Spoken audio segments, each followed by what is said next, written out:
Hello students, I am Farhan Mir. Welcome back to our channel.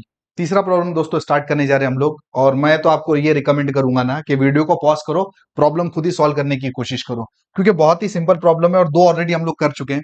बहुत ही आसान problem है ये, और इसका सोल्यूशन भी आपको डिस्क्रिप्शन में मिल जाएगा, तो आप वो भी देख सकते हो। तो सबसे पहले तो हम लोग क्या करेंगे, एम निकालेंगे, एन निकालेंगे। बहुत ही क्विकली ये प्रॉब्लम सॉल्व करने वाला हूं मैं, ज्यादा वक्त नहीं डालूंगा इस पे। सो एम क्या होता है, dx के बाजू वाला टर्म, ये आपका एम है, बराबर है। एन क्या होता है आपका, dy के बाजू वाला टर्म, ये आपका n है, तो ये आपका हो गया m और ये हो गया आपका n। बहुत आसान है, ठीक है। नेक्स्ट क्या करना है आपको, do m upon do y निकालना है। विथ रिस्पेक्ट टू y करोगे तो x कांस्टेंट, x कांस्टेंट मतलब cos x कांस्टेंट हो गया, बराबर। And e raise to y का डेरिवेटिव तो e रेस टू y आएगा, 1 का डेरिवेटिव 0 आ जाएगा, है ना। और do N upon do x, actually problem इसलिए रखा है ताकि आप खुद ही से सॉल्व करो, बट फिर भी जल्दी से बता देता हूं। विथ रिस्पेक्ट टू एक्स करोगे तो y constant, e raise to y constant, sine x का हो जाएगा कॉस एक्स। देखो दोनों सेम है, तो do M upon do Y is same as do N upon do X, therefore equation is exact. And since the equation is exact, अभी अपने को सॉल्यूशन इसका कैसे लिखेंगे अपन, solution is given by integration of M D X, यहां पे आ जाएगा आपका कौन से क्या constant, Y constant, plus integration of N D Y, no X, है ना, मतलब terms without X basically, equal to सी।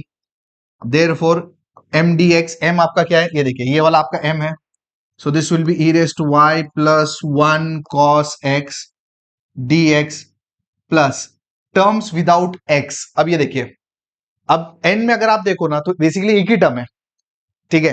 तो और उसमें भी x है, तो एक्चुअली कोई टर्म ही नहीं है यहाँ पे, है ना। इसके लिए अपन ऐसे लिख देंगे, and simply integration of zero, आप इस टर्म को सीधा सीधा हटा भी सकते हो, है ना। तो इसको देखो दो तरीके हैं, या तो आप इसको हटा ही दो कंप्लीटली, ठीक है, फिलहाल के लिए इग्नोर कर लेते हैं, चलो देखते हैं। देयरफॉर चलो अब सिर्फ यही टर्म है, सिर्फ x के इसका इंटीग्रेशन करना है, y कांस्टेंट, तो e raise to y plus 1 constant, और cos x का आपका इंटीग्रेशन क्या होता है, cos x का इंटीग्रेशन होता है sin x equal to c। देखो अभी ये तो एक सिंपल सा सॉल्यूशन है आपके लिए, ठीक है। अब कुछ लोग कॉलेज में क्या बोलते हैं मालूम है, ऐसा मत करो, कुछ कॉलेज में क्या बोलते हैं, इसको ऐसा लिखो, ये पूरा प्रॉपर सॉल्व करो इसको, e raise to y plus 1, बस इसीलिए बता रहा हूं, वरना एग्जाम्पल में कुछ नहीं है कि, ठीक है। अब कुछ एक मिनट, ये इसका आप इंटीग्रेशन करोगे साइन एक्स। अब इसको ना एक कोई कांस्टेंट ले लो आप, ठीक है, क्योंकि डेरी कांस्टेंट का डेरिवेटिव 0 आता है, तो 0 का इंटीग्रेशन एक्चुअली कांस्टेंट आता है, ज्यादा फर्क नहीं पड़ता, अगेन एक दो स्टेप एक्स्ट्रा हो जाते हैं, ठीक है। और ये C1 को आप उधर ले जाओ, है ना, तो ये C1 उधर जाएगा तो क्या होगा, तो बेसिकली ये मिला के C2 कर लो, ठीक है। तो ये देखो, तो आप कुछ भी कर सकते हो, आपकी मर्जी। इवेंचुअली तो राइट साइड में कांस्टेंट है, तो ये आंसर और ये आंसर अगर आप देखो ना, दोनों आंसर सेम ही है।